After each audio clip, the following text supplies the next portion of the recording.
Assalomu alaykum, hurmatli kuzatuvchilarimiz.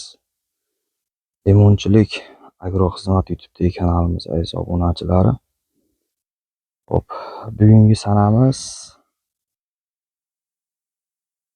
17-iyun hafta kuniga seshanba 2025-yil. Bekorga men mana bu qurigan o'tlarni ko'rsatganim yo'q. Dehqon akalar, bugungi mavzumiz, ya'ni bugungi videomiz shu begona o'tlarga qarshi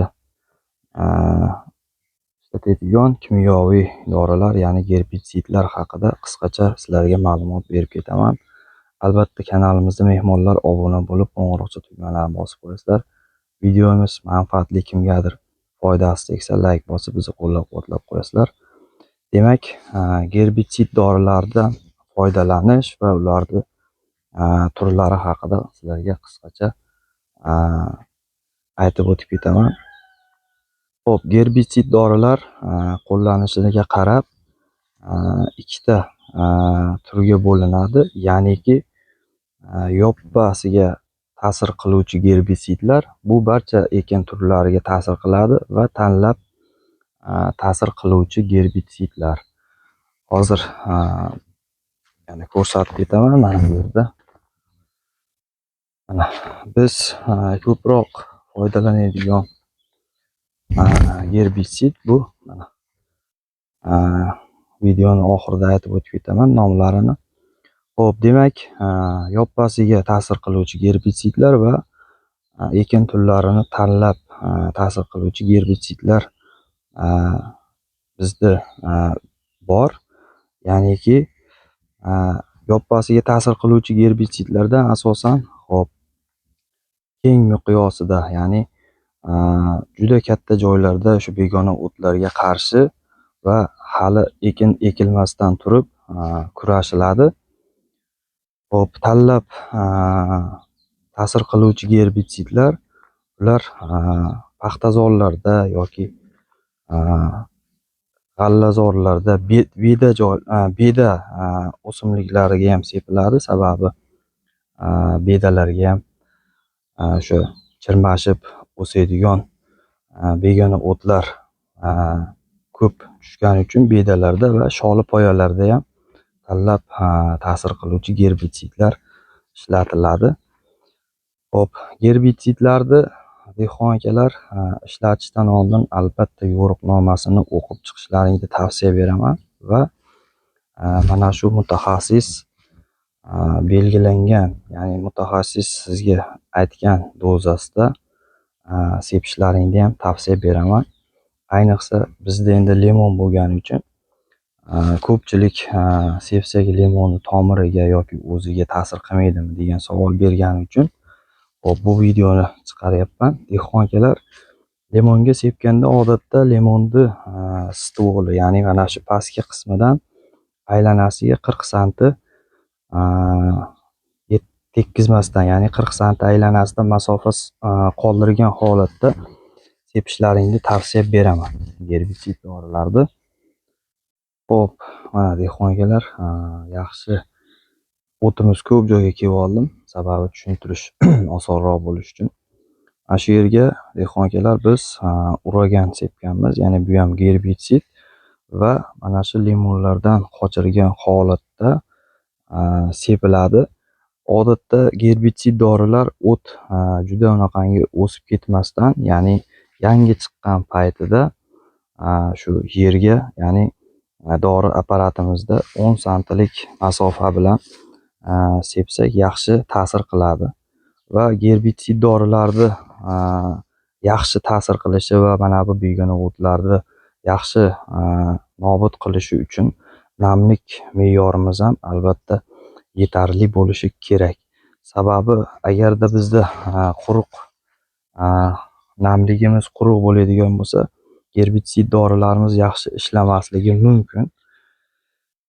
Shuning uchun imkon boricha dorini sepgandan keyin yoki dorini sepishdan oldin albatta mana shu dori sepiladigan joylarimizni namligini yaxshilab olish kerak va undan keyin albatta gerbitsid dorilardan foydalanishimiz talab qilinadi. Shunda sepilgan dorimizni natijasi samarali bo'ladi. Ya'ni sepilgan dorimiz yaxshi ta'sir qiladi begona o'tlarga va natijasi shu 1 hafta 10 kunda begona o'tlarimizni sarg'aytirib, nobud qilishni boshlaydi.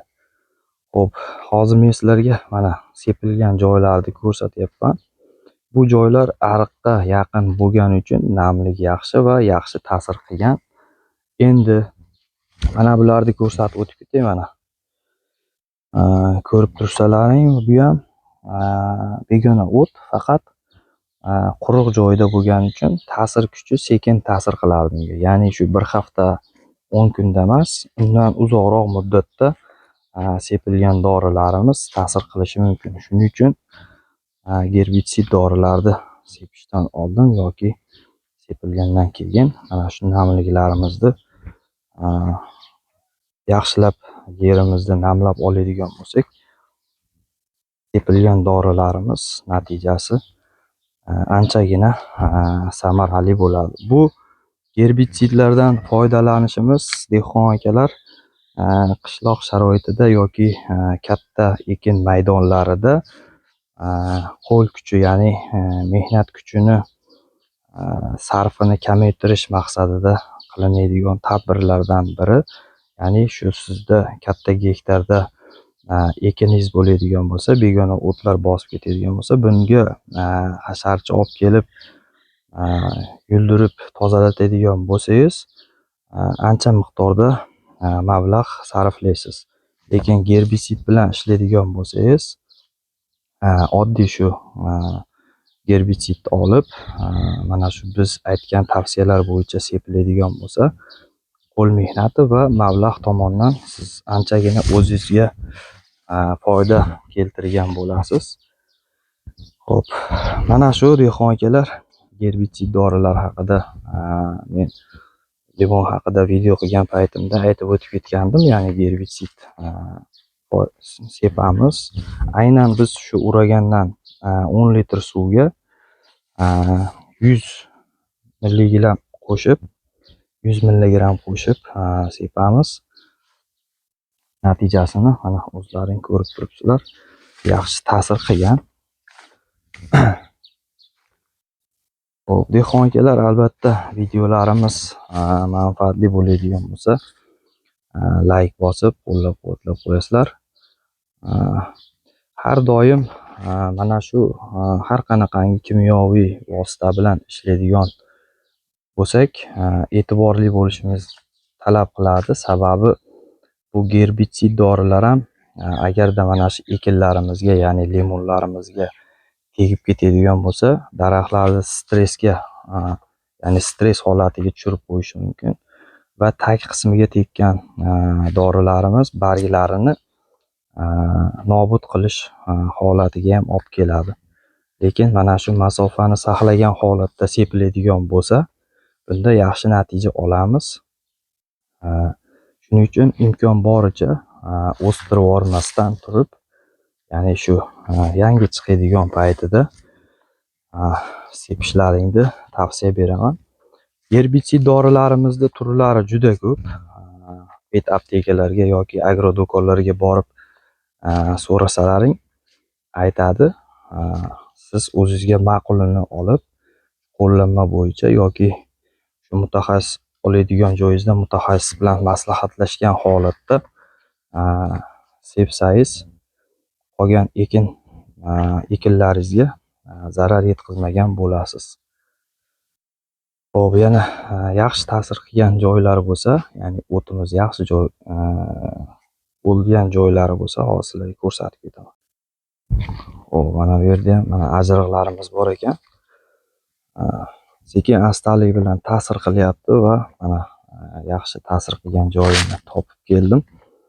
Mana dehqon akalar, biz begona o'tlar bilan nima uchun, nima sababdan kurashamiz? Albatta mana shu yerga ekilgan ekinlarimizni ozuqalarini bular o'zlashtiradi, ya'ni solingan o'g'itlarimizni qanchadir foizini bular o'zlashtirib oladi va zararkunandalarda yashash uchun yaxshi qulay sharoitda bo'ladi. har doim misol mana shu limonga dori sepgan paytimizda biz yerga sepmaymiz.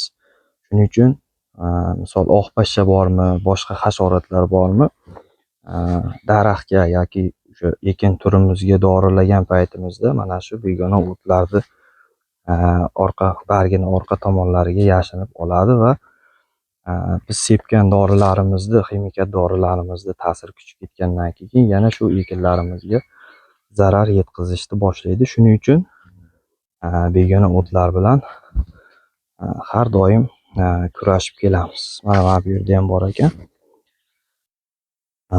Mana shu bular endi o'sib ketgan, sababi shu aynan bog'da ishlar ko'p, ya'ni mevalar pishganini hisobiga ishlari ko'payib ketib qolib, ozgina e'tiborsiz bo'lib qolinganda va o'sgandan keyin sepilgan. Aslida buni yuqorida aytib o'tganimdek, begona o'tlarimiz endigina chiqqan paytida sepsak yaxshi natija beradi. Dehqonkalar, keyingi darsligimiz, ya'ni keyingi videomiz ertaga xudo xolasa bularga dori sepamiz, ya'ni limonlarga ertagalikka hasharchilarni aytib qo'yganmiz, dori sepamiz. Erta tongdan shu yerda bo'lamiz. Keyingi darsligimiz, ya'ni ertaga harakat qilamiz, xudo xolasa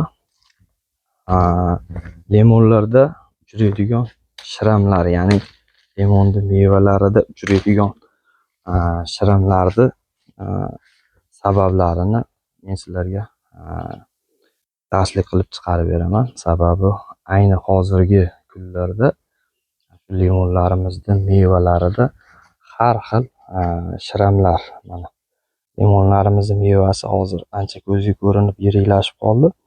Mana shu mevalarimizda shiramlar paydo bo'lyapti. Ularni kelib chiqishi va qanaqangi dorilar bilan ishlashimiz va bu qaysi joylarda ko'proq tarqalgan, mana shular haqida xudo xolasa keyingi darsliklarimizda chiroyli qilib sizlarga ma'lumot berib boraman. Dehqonkalar, bugungi mavzumiz mana shu. Agarda gaplarimizda yoki olingan videolarimizda xato kamchilik bo'lsa, buning uchun uzr so'raymiz. Kommentariyada o'zingiz izohingizni qoldirib keting. Ya'ni mana shu agar tushunmagan joyingiz bo'ladigan bo'lsa, gerbitsid dorilar haqida tushunmagan joyingizni kommentariyada yozib qoldirib ketsangiz, qo'limizdan kelgancha javob berib to'ldirib ketamiz. Sog' bo'linglar, salomat bo'linglar. Albatta bizni kuzatishda davom etinglar. Sizlar uchun qiziqarli va yangi ma'lumotlarni berib boramiz. Montaj paytida dorilarni rasmini emas, nomini yozib ketaman. Sababi rasmini qo'ysam reklama sifatida o'tib qolyapti. Shuning uchun nomini yozib ketaman. Sog' bo'linglar.